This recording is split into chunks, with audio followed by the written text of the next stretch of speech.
ya bata giya, sanda ya bata giya ya yi fyaɗe da ita yarinya yar shekara 2.5 ne yake nema ta bugu. Sanda ta bugu yarinya yanzu control ya dai halin da take ciki yanzu, kashi ba tsayawa, control ba control, gaba da bayanta ya lalata. Akan me yasa muka ce wallahi ba ran biya hakuri ba, duk abin da zai faru wallahi tallahi muna tsaye a bayan wannan yarinya. So muna neman justice ga gwamnatin tarayya da gwamnatin kasa. Ina neman gwamnati su taimaka musu, karba mata yancin ta. Ubanta ba shi da lafiya, ba shi da lafiya, da kyar na iya na gaya mishi, wallahi da kyar na iya na gaya mishi ba shi da cikakken lafiya.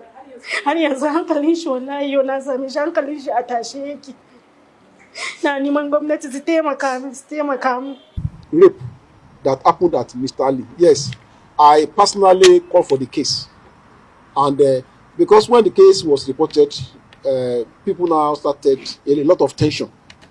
As a result, we have to move in quickly, arrest the suspect. The suspect is presently with the state CID, and A ranar Asabar da ta gabata, wani mai shagon sayar da kayayyaki mai suna Jog Jasaya da ake zargi da aikata fyaɗe ga yarinya mai shekaru kimanin 2.5 da aihuwa Maryam Ahmad ya faɗa hannun jami'an tsaro a unguwar Mr. Ali da ke karamar hukumar Basa a jihar Filato. A yayin zantawa da tashar Zinariya TV, mahaifiyar yarinyar Safiya Umar ta bayyana cewa kafin wannan mummunar al'amari ya faru, ya baiwa yarinyar giya. Ta ce lamarin ya tada hankulan iyalanta kuma tana neman adalci.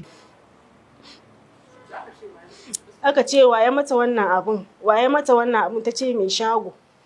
Mai shago mene miki da shi? Ta ce ya sa mata jiji. Shekaranta 2.5 ne, bata kai shekara 3 ba. Shekaranta 2.5 ne. Na ce wannan wani irin bala'i ne, wannan wani irin bala'i ne. Don Allah ina neman gwamnati su taimaka musu, karba mata yancin ta. Ubanta ba shi da lafiya, ba shi da lafiya, da kyar na iya na gaya mishi, wallahi da kyar na iya na gaya mishi ba shi da cikakken lafiya. Har yanzu hankalin shi wallahi yau na same shi hankalin shi a tashe yake. Na neman gwamnati su taimaka min, su taimaka min, su taimaka mata. Ga ciwon ciki, ga kashi, ga amai. Yanzu na gama sa ta a ruwa, kamin nan shine ta dan samu sauki, ta dan yi. Aka ce waye mata wannan abun, waye mata wannan abun? Ta ce mai shago. Mai shago mene miki da shi? Ta ce ya sa mata jiji. Shekaranta 2.5 ne, bata kai shekara 3 ba. Shekaranta 2.5 ne. Na ce wannan wani irin bala'i ne, wannan wani irin bala'i ne. Don Allah ina neman gwamnati su taimaka musu, karba mata yancin ta. Ubanta ba shi da lafiya, ba shi da lafiya, da kyar na iya na gaya mishi, wallahi da kyar na iya na gaya mishi ba shi da cikakken lafiya. Har yanzu hankalin shi wallahi yau na same shi hankalin shi a tashe yake. Na neman gwamnati su taimaka min, su taimaka min, su taimaka mata. Ga ciwon ciki, ga kashi, ga amai. Yanzu na gama sa ta a ruwa, kamin nan shine ta dan samu sauki, ta dan yi.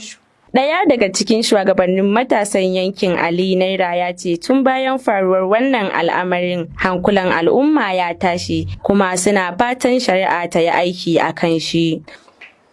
Yarinya kamar 'yan shekara 2.5 a ce wani ya je ya bata giya ya yi fyaɗe da ita, da muka ga abin hankalinmu ya tashi.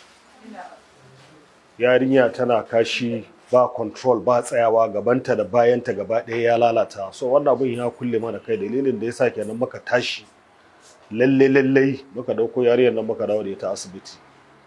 Shi kuma muka dauke shi already, yanzu aka presently ji an dauke shi an kai shi jingir.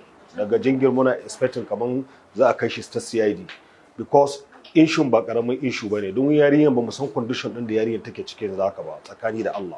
Wannan abin ya faru last time during administration din Lalon, ina SA da governor a Plateau. Wani ya aikata mana wannan same wannan abun, muka tsaya billahi allazi la ilaha illa huwa, sanda aka daure shi live in prison. Wannan abun a ce kuma wani ya ƙara yi, shi yasa muke kira gwamnati lalle ya dace ta shigo a nema ma yarinyar nan yancinta. justice for this girl, mu bukatar mu kenan kawai.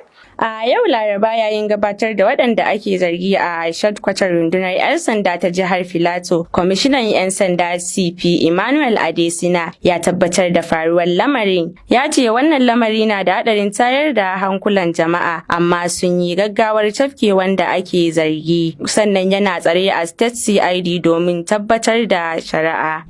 As regards the issue of rape that happened at Mr. Ali, yes, I personally called for the case, and because when the case was reported, people now started a lot of tension.